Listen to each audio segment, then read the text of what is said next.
आ गई है। पश्चिम बंगाल में आगामी विधानसभा चुनाव से पहले राज्य की सियासत गर्मा गई है और इसकी बड़ी वजह राज्य में मतदाता सूची का विशेष गहन पुनरीक्षण यानी कि एसआईआर है।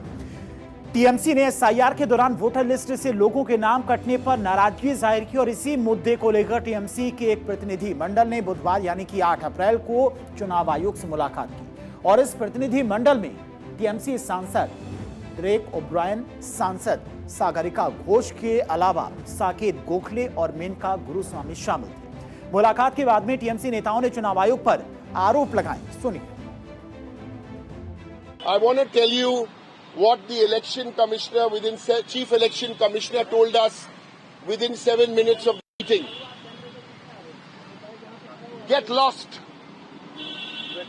This is what the chief election commissioner told the Trinamool Congress delegation. Get lost का हिंदी क्या होता है? निकल जाओ यहाँ से, निकल जाओ यहाँ से। ये इलेक्शन कमिश्नर बोला लास्ट में, तो हम निकल जाए, हम लोग निकल आए। आपको ग्राफिक्स के जरिए बताते हैं कि टीएमसी सांसद डेरेक ओब्रायन इसी पर उन्होंने क्या क्या आरोप लगाए। दरअसल टीएमसी की तरफ से चुनाव आयोग की तरफ से बहुत पहले से ही तमाम आरोप लगाए जाते रहे हैं। अब टीएमसी के प्रतिनिधि मंडल ने ईसी से आज मुलाकात की थी, जिसके बाद एसआईआर को लेकर बताया जा रहा है कि ये मुलाकात हुई थी, लेकिन इस मुलाकात में तीखी बहस भी हुई है। ईसी टीएमसी के बीच में चली महज 7 मिनट की बैठक। ये बैठक सिर्फ 7 मिनट तक चल पाई। टीएमसी के नेताओं ने चुनाव आयोग पर गंभीर आरोप लगाए हैं। डेरेक ओब्रायन ने भी काफी ज्यादा गंभीर आरोप लगाए। उनकी तरफ से दावा किया गया कि सीईसी ने सांसदों से कहा यहां से चले जाओ। आपने वो बयान भी डेरेक ओब्रायन का सुना होगा, जिसमें वो कहते भी नजर आ रहे हैं कि ईसी की तरफ से उनसे कहा गया, सीईसी की तरफ से कहा गया कि आप यहां से चले जाइए। यानी कि जो बैठक आज होनी थी, जिसमें एसआईआर में जिन लोगों के नाम कटे उसको लेकर चर्चा होनी थी, वो बैठक सिर्फ 7 मिनट तक ही चल पाई, जिसके बाद टीएमसी की तरफ से इलेक्शन कमीशन पर गंभीर आरोप लगाए जा रहे हैं और एक माहौल भी एक तरह से कहें तो चुनाव से पहले, मतदान से पहले क्रिएट किया जा रहा है टीएमसी के द्वारा, ताकि लोगों का विश्वास चुनाव आयोग पर ना रहे। और टीएमसी सांसद डेरेक ओब्रायन ने कहा है कि हमने चुनाव आयोग को 9 चिट्ठी लिखी, 6 उदाहरण दिए, सभी चुनाव प्रक्रिया का हिस्सा थे, लेकिन चुनाव आयोग की ओर से किसी का कोई रिस्पांस नहीं दिया गया। उन्होंने कहा कि हम लोग यही बताने के लिए मुख्य चुनाव आयुक्त के पास गए थे। सुनिए। ये 9 चिट्ठी है, 9 letters. We gave him 6 examples and they are part of the election process. 6 of them. We gave 6 examples including एक जो उदाहरण दिया, we gave the example of the chief electoral officer here. वहीं चुनाव आयोग के सूत्रों के मुताबिक डेरेक ओब्रायन ने सीईसी को बोलने से रोका और धमकी दी। वो कोई बात सुन ही नहीं रहे थे। मुख्य चुनाव आयोग ने सांसद से आयोग कक्ष में मर्यादा बनाए रखने का अनुरोध किया था और कहा था कि चिल्लाना और अभद्र व्यवहार करना उचित नहीं है। लेकिन टीएमसी सांसद डेरेक ओब्रायन मीटिंग के दौरान काफी चिल्ला रहे थे। ये चुनाव आयोग के हवाले से जानकारी निकलकर सामने आई है। अब बंगाल में सियासी बवाल, ईसी वर्सेस टीएमसी। बैठक में डेरेक ओब्रायन चिल्ला रहे थे। ईसी सूत्रों के हवाले से ये जानकारी निकलकर सामने आई है। डेरेक ने कहा कि हम बात सुनने नहीं आए, मतलब इस तरह से इलेक्शन कमीशन पर वो चिल्ला रहे थे। डेरेक ओब्रायन ने चुनाव आयोग को धमकी दी थी और धमकी के बाद में बैठक से चले गए टीएमसी नेता। ये ईसी की तरफ से जानकारी निकलकर सामने आई। बैठक में जो डेरेक ओब्रायन थे वो चुनाव आयोग पर चिल्ला रहे थे और टीएमसी के प्रतिनिधि मंडल के साथ बैठक खत्म होने के बाद चुनाव आयोग ने सुबह 10:20 पर सोशल मीडिया प्लेटफॉर्म एक्स पर एक पोस्ट साझा किया। इस पोस्ट में आयोग ने स्पष्ट और सख्त शब्दों में टीएमसी को संदेश देते हुए कहा कि इस बार पश्चिम बंगाल में चुनाव पूरी तरह से भयमुक्त और हिंसा मुक्त माहौल में कराए जाएंगे। आयोग ने यह भी संकेत दिया कि चुनाव प्रक्रिया को निष्पक्ष और पारदर्शी बनाए रखने के लिए सभी आवश्यक कदम उठाए जाएंगे, ताकि मतदाता किसी डर या दबाव में अपने मताधिकार का इस्तेमाल करें और जिसे चाहें, जिस दल को चाहें, अपना मत उसे दें। चुनाव आयोग की तरफ से यह साफ साफ कहा गया।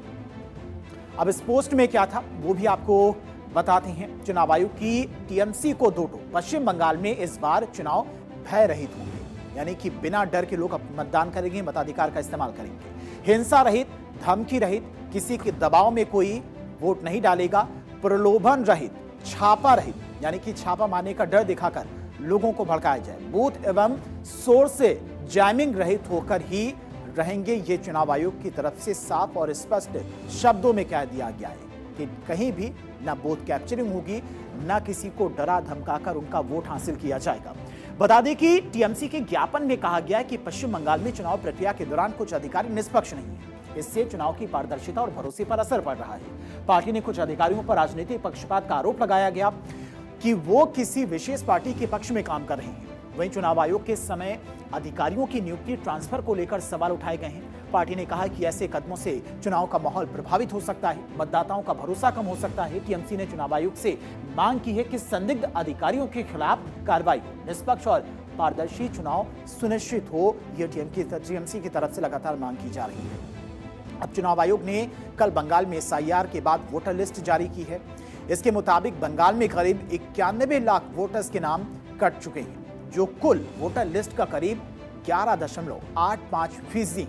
और बंगाल में एसआईआर से पहले 7,66,37,529 वोटर थे, लेकिन एसआईआर के बाद में 6,75,54,184 वोटर्स ही रह गए हैं। और इसी को लेकर टीएमसी के द्वारा हंगामा भी किया जा रहा है। करीब 11.85% वोटर्स के नाम कट गए हैं।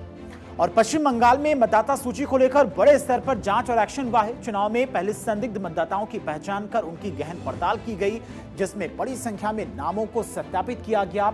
वहीं कई नाम सूची से भी हटाए गए। बंगाल में कितने वोटर्स रह गए हैं, कहां के नाम कटे, वो भी आपको समझाने की कोशिश करते हैं। संदिग्ध वोटर कितने थे? करीब 60,06,675 संदिग्ध वोटर्स की पहचान की गई थी। कितने की जांच? 59,84,512 वोटों की जांच हुई है, वोटर्स की जांच हुई है। कितने संदिग्ध पाए गए हैं? करीब 32,90,279 वोटर्स थे जो संदिग्ध पाए गए हैं।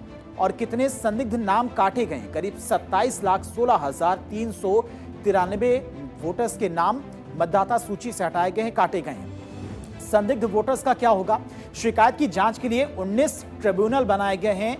पहले चरण में नाम नहीं जुड़ेगा, दूसरे चरण में नाम जुड़ सकता है अगर आप वाकई में पश्चिम बंगाल के रहने वाले हैं, वहां की वोटर्स हैं, तो आपके नाम कटेंगे।